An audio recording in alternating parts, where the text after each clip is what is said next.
महादेव सट्टेबाजी ऐप में बड़ा एक्शन। मुंबई में डाबर ग्रुप के चेयरमैन और डायरेक्टर पर एफआईआर। मैच फिक्सिंग में शामिल होने का बड़ा आरोप। क्या भूपेश बघेल जांच एजेंसियों का सहयोग करेंगे?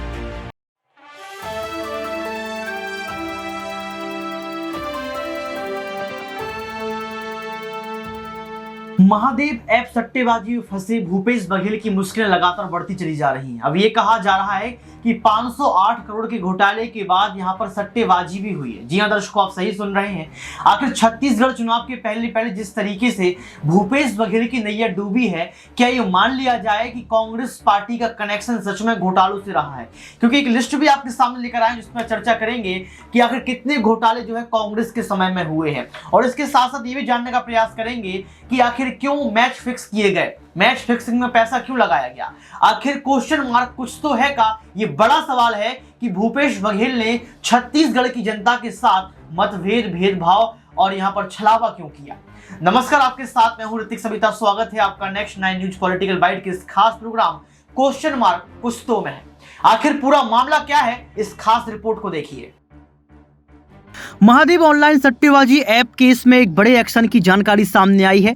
मुंबई पुलिस ने कोर्ट के आदेश पर उद्योगपति मोहित बर्मन और गौरव बर्मन पर भी एफआईआर दर्ज की है। ये दोनों डाबर ग्रुप के चेयरमैन और डायरेक्टर बताए गए हैं। यहां पर खास बातचीत से पता चला कि पुलिस की एफआईआर की कॉपी हासिल की है। ये कार्रवाई एक हफ्ते से पहले की गई थी। आपको बता दें कि महादेव बुकिंग ऐप पर हाल ही में केंद्र सरकार ने बैन लगाया है। ये ऐप ईडी की जांच के दायरे में है। इस मामले में ईडी ने छत्तीसगढ़ के 2 पुलिस वाले भी गिरफ्तार किए हैं। दरअसल पिछले हफ्ते एक सामाजिक कार्यकर्ता प्रकाश बैंकर की शिकायत पर कुर्ला मेट्रोपॉलिटन मजिस्ट्रेट कोर्ट के आदेश पर मुंबई में महादेव सट्टेबाजी ऐप के संबंध में एफआईआर दर्ज की गई थी।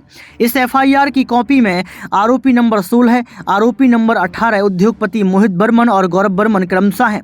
एफआईआर में कुल 31 आरोपी हैं। एफआईआर में मोहित बर्मन का पता फोर्ट मुंबई बताया गया है, जहां कंपनी रजिस्ट्रार के अनुसार उनकी निवेश कंपनी का एक कार्यालय स्थित है। दर्शकों, आपको बता दें कि एफआईआर में मैच फिक्सिंग का मामला भी सामने आया है।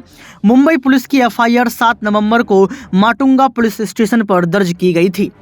ये एफआईआर खिलाड़ी ऐप के खिलाफ की गई थी, जो महादेव बुक का सहायक ऐप भी है। एक खास बातचीत से पता चला कि 1 महीने पहले एक रिपोर्ट में बताया गया था कि महादेव ऐप प्लेटफॉर्म के सरगना सौरभ चंद्रकर ने अंडरवर्ल्ड डाउन दाऊद इब्राहिम के भाई मुश्तकीम से हाथ मिला लिया है। सौरभ और मुश्तकीम ने मिलकर गेम ऐप लॉन्च किया है। इसमें एक ऐप खेलो यार, जो भारत और पाकिस्तान में चलाया जा रहा है। मुंबई में दर्ज एफआईआर में भी सौरभ चंद्रकर, मुस्तकीम, रवि उप्पल और कई अन्य लोगों द्वारा चलाए जा रहे मैच फिक्सिंग रैकेट का भी उल्लेख किया गया है। इसके बाद लगातार भूपेश बघेल पर जो है सवाल खड़ा किया जा रहा है कि आपके जो है राज्य में इस तरीके का मामला है, सट्टेबाजी चल रही है और आपने इस पर जो है बातचीत नहीं की। तो ये कहा जा रहा है कि भूपेश बघेल को खुद ही पैसा मिला है और उस पैसे में इतना डूब गए, सत्ता की लालच में इतना डूब गए कि भूल गए कि छत्तीसगढ़ की जनता को क्या ही देना है।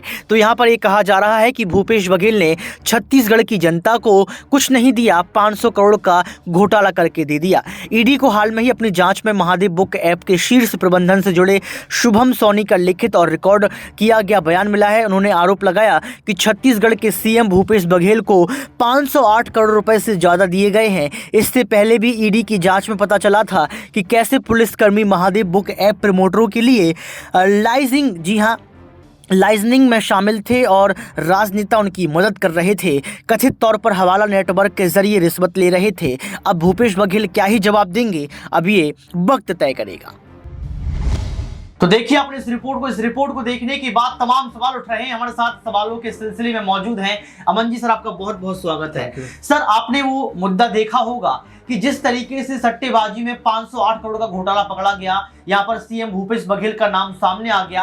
अब तो ये भी कहा जा रहा है कि यहाँ पर मैच फिक्सिंग में पैसा लगाएगा। इसको आप कैसे देखते हैं सर? देखिए, बिल्कुल। और जो मैं सोचता हूँ कि जो राज्य का सबसे बड़ी जिम्मेदारी जिस व्यक्ति के ऊपर होती है और वो राज्य चला रहे हैं, अगर वो इस तरह की चीज़ों में इन्वॉल्व हो रही थी, तो अपने आप में एक हैरानी होती है, दुख भी होता है, पीड़ा भी होती है कि जिन के ऊपर जनता को बेहतर करने का, जनता की तमाम ख्वाहिशों को पूरा करने का जो उन्होंने वायदे किए थे उसको आगे लेके जाने का दारोमदार हो, वो इस तरह की चीज़ें करें तो वाकई बहुत ज़्यादा ये दुखद है। और सबसे बड़ी बात कि देखिए इसमें कई तरह के खुलासे हो रहे हैं, कई तरह के नामों का भी लगातार सामने आना जो सिलसिला शुरू हुआ वो रुक नहीं रहा है। और ऐसे में मुझे लगता है कि अभी इसमें और भी कई बड़े नामों का खुलासा होना बाकी है। लेकिन जिस तरह से आपने सीएम भूपेश बघेल का जिक्र किया है, वाकई उनका नाम इसमें आना बहुत बड़ा मेरे ख्याल से झटका है कांग्रेस पार्टी के लिए भी कि ऐन वक्त पे चुनाव किया और इस तरह के खुलासा होना कि 500 करोड़ से ज़्यादा का जिस तरह से लेन देन की बात सिर्फ सीएम को लेकर हो रही है, अपने आप में ये हैरानी भरा है। और पीएम मोदी ने भी इसको लेकर कहा है कि भाई अगर भूपेश बघेल जी को इतने पैसे मिले हैं तो दिल्ली दरबार में यानी कि जो कांग्रेस आला कमान है उसके पास तक कितना पैसा पहुंचा होगा। आपने क्रिकेट सट्टेबाजी का जिक्र किया, अभी ऐसे और भी खुलासे होने बाकी हैं ऋतिक, जिसमें बाकी हैरानी होगी कि आखिर ये जो सट्टेबाजी, ये जो घपलेबाजी, ये जो जिस तरह से ऐप के जरिए लोगों के साथ में जो पैसे हेर फेर करने का तरीका है, क्या क्या और सवाल यहाँ पर कई सारे और भी उठते हैं। सवाल यहाँ पर ये उठ रहा है कि कांग्रेस पार्टी इस बात को स्वीकार क्यों नहीं करती है कि उन्होंने घोटाले किए हैं। दर्शकों आपको बता दें कि यहाँ पर 1987 में वो फूड्स तो घोटाला हुआ जिसमें 960 का घोटाला हो गया। 1992 में शेयर घोटाला जो कि 5000 का घोटाला हुआ। इसके साथ 1994 में चीनी घोटाला जो कि 650 करोड़ का घोटाला हुआ। 1995 में प्रेफरेंशियल अलॉटमेंट घोटाला जो कि 5000 का घोटाला रहा। इसके साथ 1995 में कस्टम टैक्स घोटाला जो कि 43 करोड़ का घोटाला रहा। 1995 में ही जो है कॉवलर घोटाला जो कि 1000 करोड़ का घोटाला रहा। 1995 में ही दिनार हवाला घोटाला जो कि 400 करोड़ का घोटाला रहा। 1995 में ही मेघालय वन घोटाला जो कि 300 करोड़ का घोटाला रहा। यानी कि सर आप समझ सकते हैं कि ये जो बात हम लोग कर रहे हैं 1987 से लेकर 1985 के बीच की, मनमोहन सिंह की समय की बात करें तब भी कई सारे घोटाले देखे गए हैं। क्या आपको लगता नहीं कि इन घोटालों का जवाब राहुल गांधी को देना चाहिए, क्योंकि अभी लगातार सफाई दे रहे हैं? बिल्कुल। और देखिए घोटालेबाजी होना और जिस कांग्रेस पार्टी की सरकार है जहां पर आज की अगर बात करें तो अभी भी मौजूदा वक्त में 3-4 राज्यों में आप देख ही रहे हैं जहां पर इलेक्शन है, चाहे छत्तीसगढ़ की बात आप करें, चाहे हिमाचल की बात आप करें, वहां पर भी जिस तरह का घोटाला सामने आया, क्रिप्टो जो घोटाला सामने आया। इसके अलावा अगर हम बात करें राजस्थान के जिक्र, आप कैसे बोल रहे हैं कि वहां पर जो अभी भी जो है लॉकरों का खुलना बाकी है, 500-600 लॉकर ऐसे हैं जहां पे अभी खुलेंगे तो और बहुत सारी अकूत संपत्ति निकलकर बाहर आएगी। आपने कुछ आंकड़े गिनाए, मुझे लगता है इससे भी ज्यादा और आपने बहुत सारे नाम अभी इसमें मिस किए हैं क्योंकि 2G स्कैम हो गया और इसके अलावा कोल घोटाले की बात हम इसमें कर सकते हैं। तो ऐसे तमाम सारे मामले हैं। लेकिन सबसे बड़ी बात की आपने जिक्र किया कि राहुल गांधी ने आखिर इनके ऊपर चुप्पी क्यों साध रखी है। जाहिर सी बात है, देखिए आपकी पार्टी के ऊपर ये आरोप लगे हैं तो आपको सामने आकर सिर्फ जवाबदेही जो है तय करनी चाहिए, बताना चाहिए क्या सच है क्या झूठ है। लेकिन अभी तक राहुल गांधी दूसरों पर तो खूब आरोप लगाते हैं, दूसरों पर तो खूब जो है ये कहते हुए नजर आते हैं कि आपकी सरकार में ऐसा हुआ, आपने ऐसा किया। लेकिन जब खुद की बारी आती है तो कहीं ना कहीं वो चुप हो जाते हैं। अभी भी ऐसे ही देखने को मिल रहा है कि भूपेश बघेल के ऊपर वो एक भी शब्द कहने को मेरे ख्याल ऋतिक राज्य। आपने भूपेश बघेल का जिक्र किया, उनका नाम कैसे आया उस पर भी हम जिक्र कर लेते हैं। महादेव ऐप घोटाले में शुक्रवार को आपको बता दें, बीते शुक्रवार को एजेंसी ने बड़ा दावा किया था। ईडी ने कहा था कि 2 नवंबर को उसे खुफिया जानकारी मिली कि 7 और 17 नवंबर 2023 को होने वाले छत्तीसगढ़ विधानसभा चुनावों के संबंध में महादेव ऐप के प्रोमोटरों द्वारा छत्तीसगढ़ में बड़ी मात्रा में नकदी ली जा रही है। ईडी के मुताबिक उनकी एक टीम ने होटल ट्राइटन और भिलाई में एक अन्य स्थान पर तलाशी ली और कैश कुरियर असीम दास को पकड़ा गया, जिसे विशेष रूप से सत्तारूढ़ कांग्रेस पार्टी के चुनावी खर्चों के लिए बड़ी मात्रा में नकदी पहुंचाने के लिए यूएई भेजा गया था। यानी कि सर एक और नाम यहाँ पर निकल के सामने आया रिपोर्ट में, उसका नाम है असीम दास। सर आपको बता दें कि ईडी ने 5.39 करोड़ रुपए की नकद राशि असीम दास को जो है दी थी और कार से उनके आवास पर ये पैसे बरामद किए गए। एजेंसी की माने यानी कि ईडी की माने तो असीम दास ने स्वीकार किया है कि जब्त की गई धनराशि महादेव ऐप प्रोमोटरों द्वारा छत्तीसगढ़ में आगामी चुनाव खर्चे के लिए एक नेता ने बघेल को देने की व्यवस्था दी गई थी। ईडी ने महादेव ऐप के कुछ बेनामी बैंक खातों का भी पता लगाया है, जिनमें से 15.59 करोड़ रुपए की शेष राशि फ्रीज कर दी गई। यानी कि सर आप ये समझिए कि यहाँ पर असीम दास का नाम सामने आया और असीम दास ने इस बात को स्वीकार किया है कि जो मामला सामने आया उसमें सच्चाई है।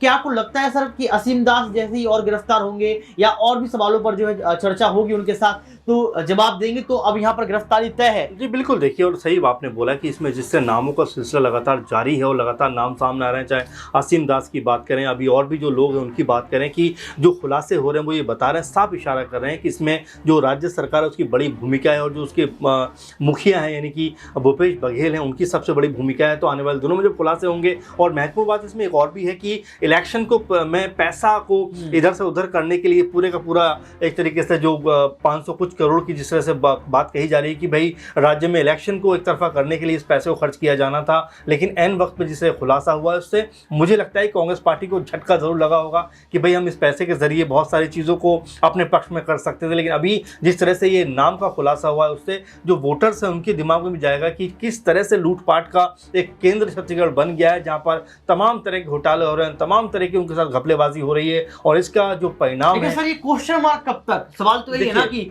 क्वेश्चन मार्क कुछ तो है सर, क्वेश्चन मार्क कब तक रहेगा कांग्रेस पार्टी पर? हमने आपको घोटालों की बात कर दी, हमने ये जिक्र कर लिया कि यहाँ पर तमाम नाम सामने आ रहा है, सिमदास का नाम सामने आया, इसके साथ मैच फिक्सिंग की बात कर ली, यानी कि आप समझिए कि हर तरह से जो है कांग्रेस फंसती नजर आ रही है। लेकिन क्वेश्चन मार्क कांग्रेस पर यही है कि जवाबदेही कब सर? नहीं, वही बात मैं कह रहा हूँ, जवाबदेही इनको तय करना चाहिए। और देखिए सबसे बड़ी बात की जो एजेंसियां हैं, जाहिर सी बात है कि वो तमाम पक्ष पहलू उसके खंगालेंगे, उसके बाद जरूर रिपोर्ट निकल कर सामने आएगी। अगर कांग्रेस पार्टी से फंसती है तो वाकई ये उसके लिए और उसकी साख के लिए बहुत ज्यादा बड़ा नुकसान वाली चीज हो सकती है, क्योंकि जिस तरह कांग्रेस पार्टी कह रही है कि भाई हम पूरे देश को साफ सुथरा करेंगे, मोदी सरकार ने ऐसा कर दिया वैसा कर दिया, तमाम तरह के आरोप आप लगा रहे हो। लेकिन जब आपके ऊपर आरोप लग रहे हैं और सिर्फ आरोप नहीं लग रहे हैं बल्कि खुलासे हो रहे हैं, लोग निकल कर सामने आ रहे हैं, बयान दे रहे हैं कि भाई ये चीजें हो रही है, उसके बावजूद भी राहुल गांधी या और जो कांग्रेस पार्टी के लीडर्स हैं उनके मुंह से आप एक भी शब्द मत सुनिए कि उन्होंने कभी भी इसको लेकर कोई बात कहते हुए नजर आ जाए, क्योंकि महादेव ऐप सिर्फ एक घोटाला मात्र नहीं है, बल्कि जैसा हमने देखा कि ये पॉलिटिकल जो सोच है उसको भी कहीं ना कहीं चेंज करने का तरीका कहीं ना कहीं नजर आ रहा है। तो ऐसे में बड़ा सवाल आपका, जाहिर बात है कि आपने जो कहा है कि क्वेश्चन मार्क है और बाकी क्वेश्चन मार्क इसके ऊपर है, कांग्रेस पार्टी को निकल कर सामने आना चाहिए, जवाबदेही तय करना चाहिए। नहीं तो अगर आप चुप रहेंगे तो पूरा शक नहीं, मैं कहूँगा सच कहीं ना कहीं ये खुलासा होता हुआ नजर आएगा कि कांग्रेस सरकार ने, जो राज्य सरकार है छत्तीसगढ़ में, उसने जरूर इस घोटाले को अंजाम दिया है। ये हमारे साथ अमन जी थे, उन्होंने तमाम बातें जो आपके सामने रखी, बारीकी से आपको बताया कि आखिर पूरा मसला कैसे हो सकता है और क्वेश्चन मार्क अगर कांग्रेस के ऊपर है तो उसका हल क्या है। दर्शकों, आपको क्या लगता है कि क्या सीएम भूपेश बघेल खुद सामने आएंगे, तमाम स्वतंत्र एजेंसियों के सवालों का जवाब देंगे, या फिर राहुल गांधी को मजबूरन यहाँ पर इस्तीफा मांगना पड़ेगा, यानी कि पार्टी के आलाकमान यहाँ पर जो खड़गे हैं वो बड़ा फैसला ले सकते हैं? दर्शकों, आपको क्या कुछ लगता है? क्वेश्चन मार्क कुछ तो है कि इस खास प्रोग्राम में। आज बस इतना ही, देखते रहिए नेक्स्ट 9 न्यूज पॉलिटिकल बाइट।